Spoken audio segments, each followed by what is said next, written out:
Halo, halo, halo. Kembali lagi di Ruang Ngobrol, masih bersama kontributor baru Ruang Ngobrol. Ya. Beliau teman lama saya, tapi baru di Ruang Ngobrol.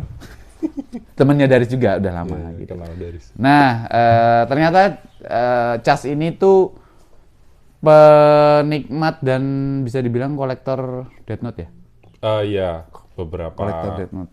lebih ke light novelnya aja sih. Kalau yang komiknya Komik itu enggak, belum. tapi baca semua. Baca semua, Ya, ya, nonton semua juga. Oke. Artinya konsumen Death Note lah. Iya. Nah, dari dia juga aku kemudian membaca, ini punyanya Cas, Another Note, The Los Angeles BB Murder Cases.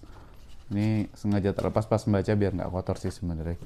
Nah, ini tuh aku kan udah ada kontennya ya sama Daris, udah Death Note yang Death Note, ya. yang Seriesnya ya yang komiknya gitu. Jadi aku bilang aku nggak terlalu into sama Death Note karena nggak tahu masuknya seinen harusnya dia. Seinen. Harusnya iya, sih iya. seinen.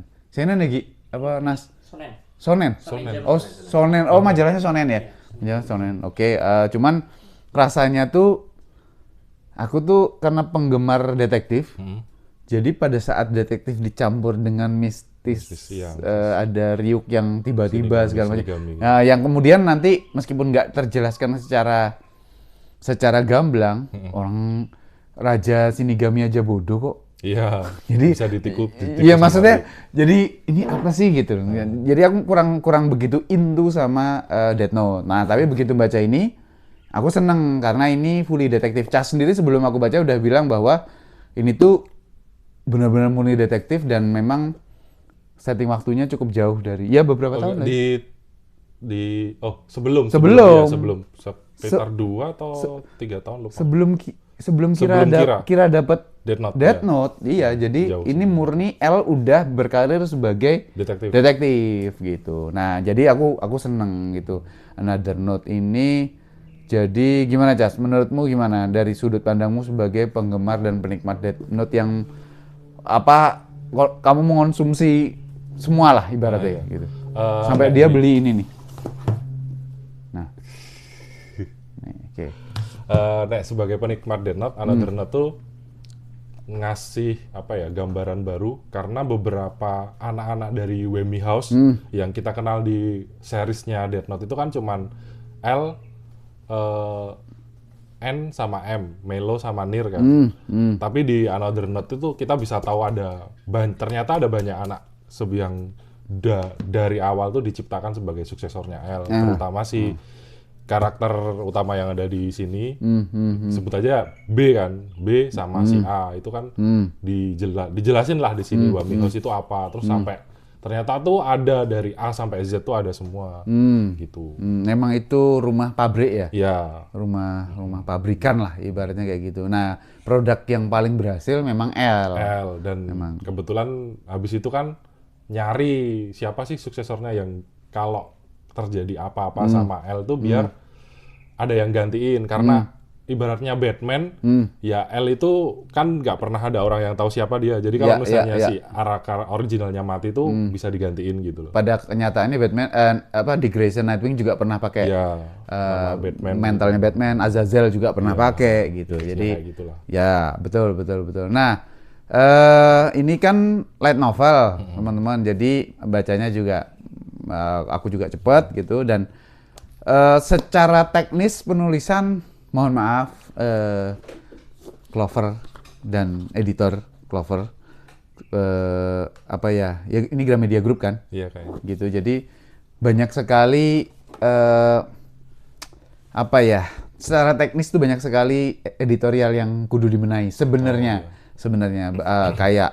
Kayak apa tanda petik yang harusnya masuk dan siapa yang bicara ini jadi gabung siapa. Tapi itu karena aku mantan pimpinan redaksi penerbitan. Jadi aku sangat ngeh terhadap itu gitu. Terus ada kata yang harusnya dipisah tapi disambung kebanyakan kayak gitu tuh. Aku agak ngerasa gimana. Tapi ya bagi orang yang nggak ngerti itu fine aja gitu. Nah, kita masuk ke ceritanya. Mudah-mudahan sih tanpa spoiler ya. Tapi susah sih. Susah. Tapi kalau misalnya mau sedikit di spoiler menurutku nggak apa-apa. Oke. Oke. Menurutku ya. Ya. Asal bukan konklusinya ya. Mungkin itu. Ya gimana Jas ini? Apa ya? Pas kamu baca?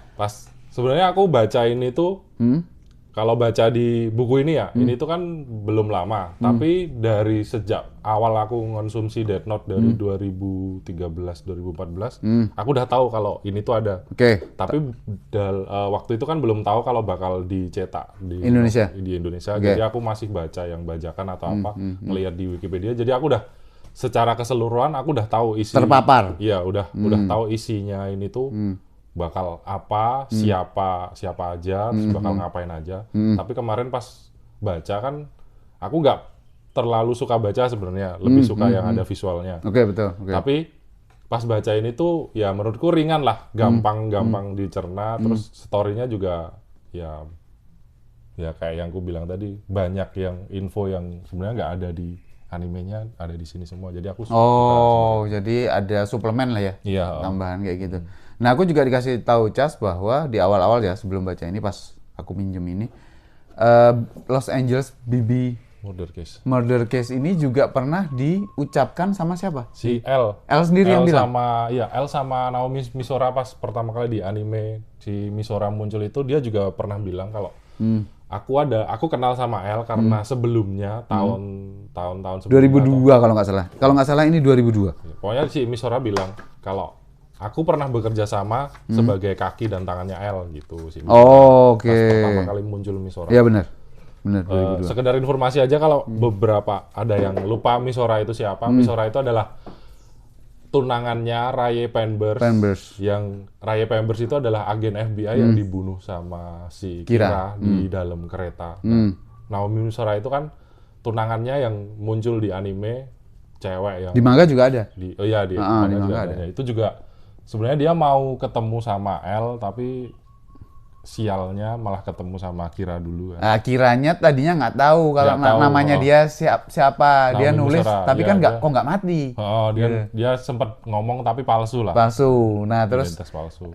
Pinternya Kira tuh kartu pengenal. Iya, bisa ditipu buat ngasih kartu pengenal. Nah, kena nih kata Kira gitu. Jadi nah, tapi aku lupa di komik kayaknya aku nggak menemukan adegan apa aku yang miss ya, maksudnya keskip gitu, nggak menemukan panel di mana Misora matinya. Aku lupa. Abis itu ada berita aja. Ada berita. Iya, di aku animenya lupa. Juga nggak diliatin Misora mati karena si Kira tuh nulisnya tuh kayak setelah ini kamu tuh menghilang terus mati nggak pernah ditemukan. Iya, dia bikin kayak skenario gitu ya. Iya. Jadi emang dia mati tapi nggak tahu kemana.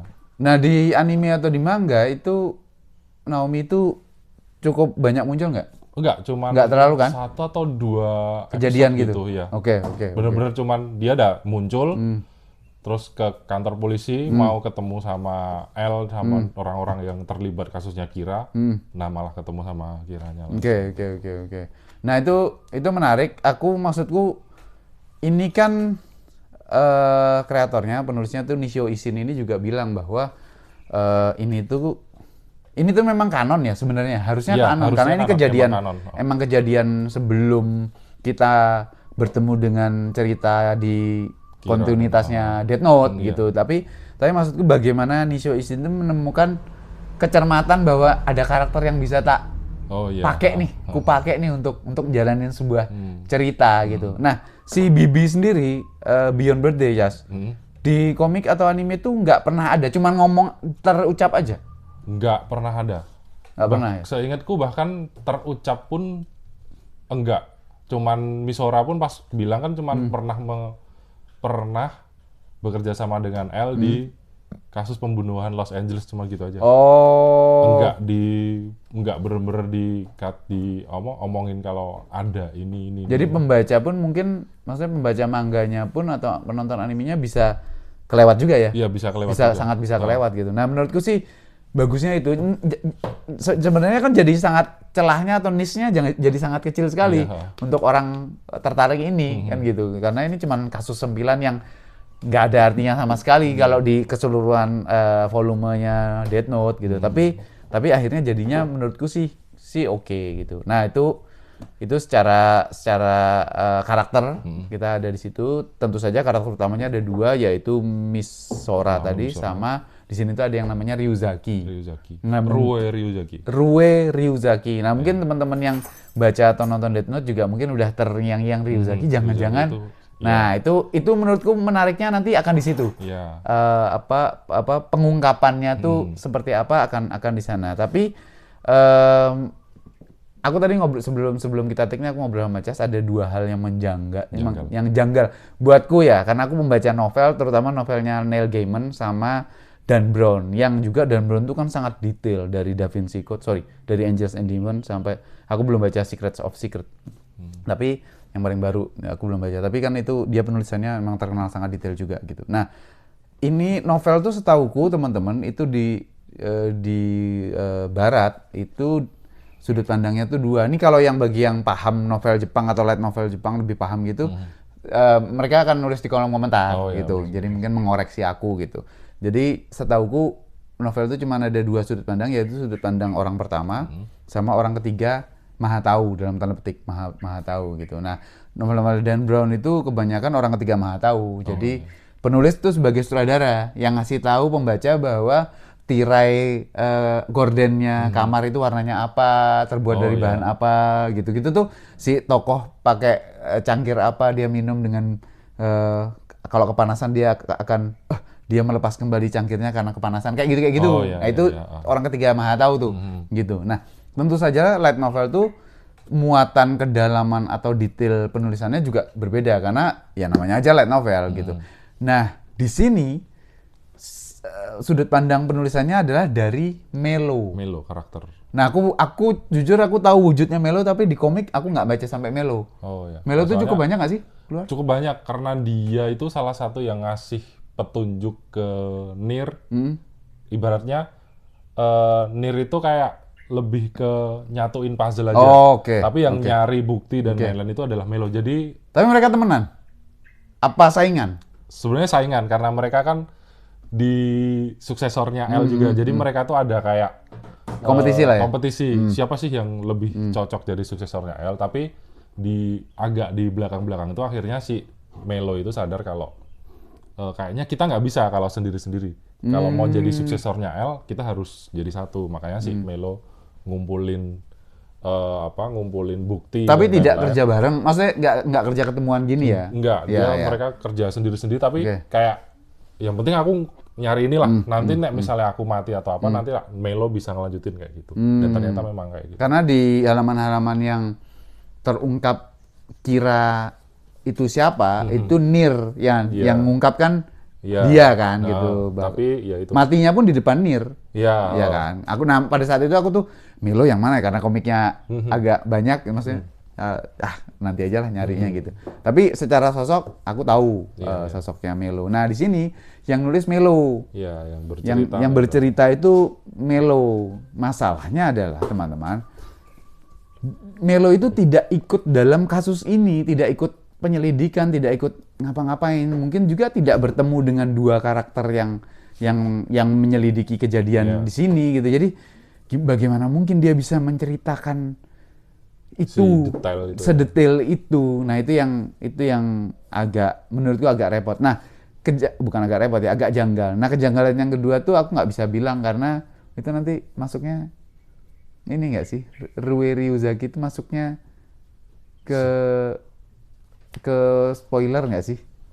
Iya. Kalau kita menjelaskan. Sebenarnya spoiler juga sih karena ternyata bahkan orang-orang yang ngikutin Death Note pun nggak tahu kalau ada karakter Bibi ini. Jadi mungkin bakal sedikit spoiler kalau misalnya bilang cuman ya. Tapi aku nggak tahu di luar sana teman-teman yang ngikutin Death Note itu apakah banyak yang baca ini apa enggak, aku nggak ngerti sejujurnya. Aku nggak paham. Tapi mengingat di terbitannya sini ini adalah cetakan kelima, kemungkinan besar ya udah lumayan banyak karena terbit pertama kalinya 2016-2017, terus 2025 ini cetakan kelima, gitu. Jadi kemungkinan besar sih agak ya mungkin udah banyak yang terpapar. Nah, mudah-mudahan sih pada nonton ini ya. Nah, ceritanya adalah teman-teman, buat teman-teman yang belum beli, belum baca gitu, adalah bagaimana Naomi Misora yang tadi udah diceritakan Cas, agen FBI itu lagi di skorsing. Ya, intinya lagi di skorsing karena sebuah kasus, ya. Yang kasusnya nggak perlu kita bahas karena di sini juga nggak dipentingkan gitu. Nah dia dikontak sama L, mau nggak bantuin aku? Ini ada udah terjadi tiga kasus pembunuhan. Yang ini emang rumit. Kasusnya tuh memang rumit. Mau nggak bantuin aku? Nah, buat Naomi Misora yang seorang agen FBI, agen lapangan, yang sudah tahu kiprahnya L, ini jadi kayak, hah, beneran? Aku suruh, nanti aku harus gimana nih? Tapi aku lagi cuti.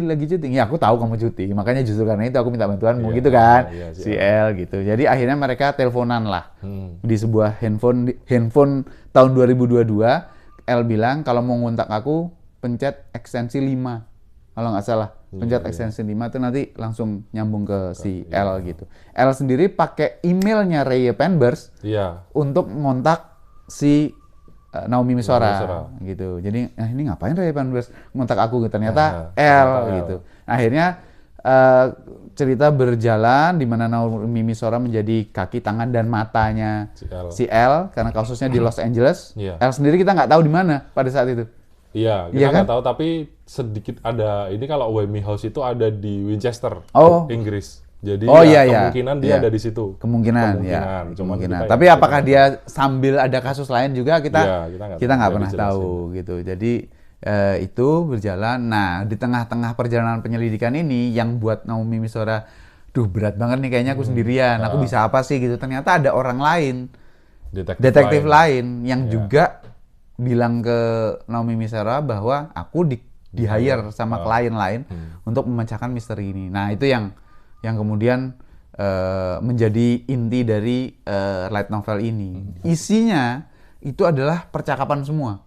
Iya. Isinya tuh percakapan. Tapi ya seperti ini bagusnya sih ya. Bagusnya menurutku ya, aku senangnya adalah kalau Sherlock Holmes tuh aku nggak begitu senang karena dia OP, Cas. Oh iya. Sherlock Holmes tuh OP sekali. Orang lain nggak dikasih tahu apa yang dia tahu, tapi tiba-tiba dia bilang dia gini karena kamu tadi gini kan, nah, kayak gitu. Kalau Conan kan di komik dia melibatkan pertanyaan-pertanyaan, tadi siapa ya yang nah, kayak gitu tuh menurutku itu senang. Nah, aku senang. Kalau di sini mereka berdua ini, si detektif Rue Ryuzaki sama Naomi Misora itu ngobrol, dan obrolannya itu meningkatkan taraf berpikirnya pembaca sama Misora. Misora tuh jadi makin kelatih bahwa coba karena pada akhirnya Misora yang memecahkan kasusnya ini tanpa bantuan L. L bilang aku udah tahu kok. Tapi nggak ngasih tahu apa-apa gitu. Nah, akhirnya Misora yang memecahkan sendiri.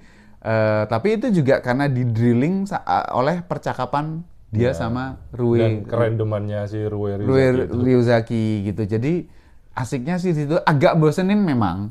Pada saat kita fully baca tuh kita dapat cuman obrolan. Aku tuh sampai meskipun aku hitungannya aku cukup cepat bacanya, tapi aku tuh sampai istirahat dulu lah gitu. Istirahat dulu dalam artian aku mencermati ini tuh mereka ngobrolin apa ya? Oh gini. Oh ya udah, terus lanjut lagi. Ada cukup banyak yang bagian-bagiannya yang ku skip karena kalau soal kita ada petunjuk yang menarik kan soal apa? Boneka voodoo itu apa? Waraningyo. Nah, itu juga menurutku aneh karena sebagai kita anggapannya pembunuh ini adalah orang Amerika, bukan orang Jepang lah, katakanlah. Pembunuhnya itu bukan orang Jepang, tapi dia menggunakan waraningyo yang digunakan di TKP. Nah, gitu. Padahal itu kan nature-nya kan penggunaan di orang Jepang. Naomi Misora memang orang Jepang, gitu. Nah, obrolan mereka ternyata juga bahasa Jepang. Ternyata itu nggak sejelas segamblang itu sih dikatakan di sini. Tapi Naomi bilang bahwa selama ini kan ngobrol sama orang yang bahasa Jepangnya lancar banget, gitu. Naomi Misora memang lama di Jepang kan, tapi kemudian bahasa Inggrisnya dia juga bagus. Nah, itu. Apalagi yang kamu temukan di sini? Apa ya?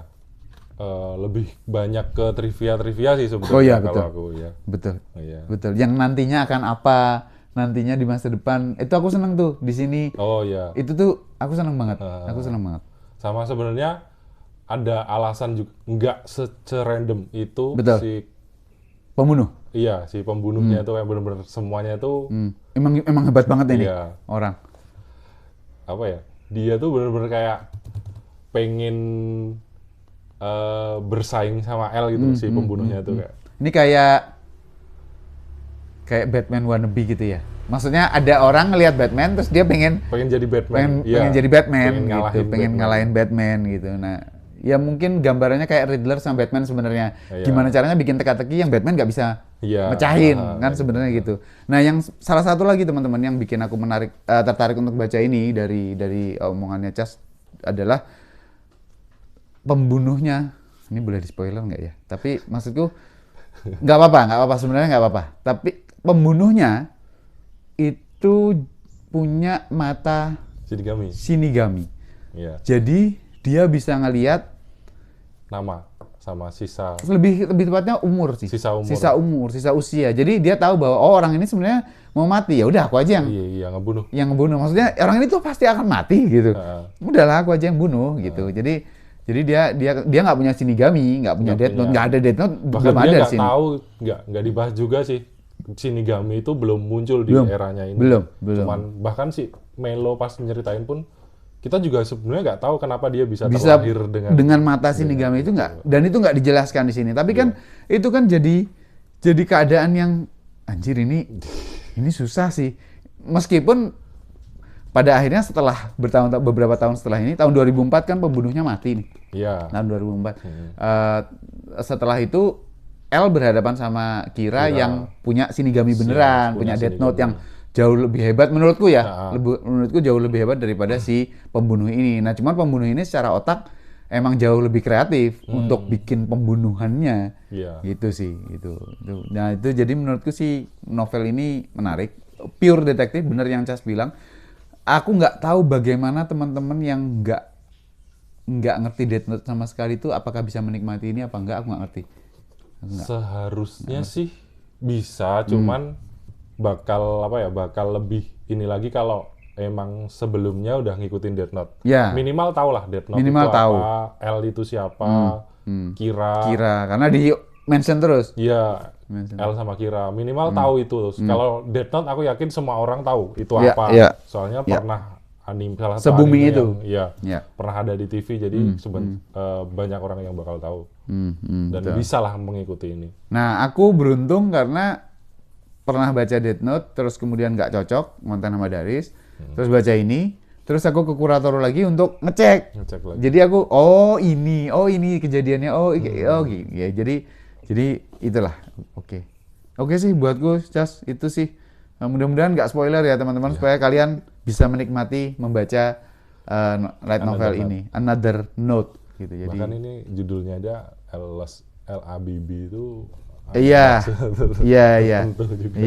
Ini sebetulnya penjelasan kasusnya rumit. Karena jenius sekali si pembunuhnya jenius sekali gitu. Jadi dia ngasih kode-kode atau clue-nya tuh juga aku kayak pusing ini angka sekian. Yang angka itu aku sampai sama istriku kan suka matematika tuh. Aku sampai nanya kan, ini kok bisa ya angka ini jadi ini. Terus sampai terus pas baca ke belakang lagi, ternyata ada penjelasannya. Betul. Oke, teman-teman. Sampai ketemu di obrolan Death Note berikutnya atau apapun berikutnya. Sama Cas nanti akan kebanyakan ketemu di manga-manga atau komik-komik sport ya. Baik itu komik Indonesia lokal ataupun bukan gitu. Thank you teman-teman. Bye.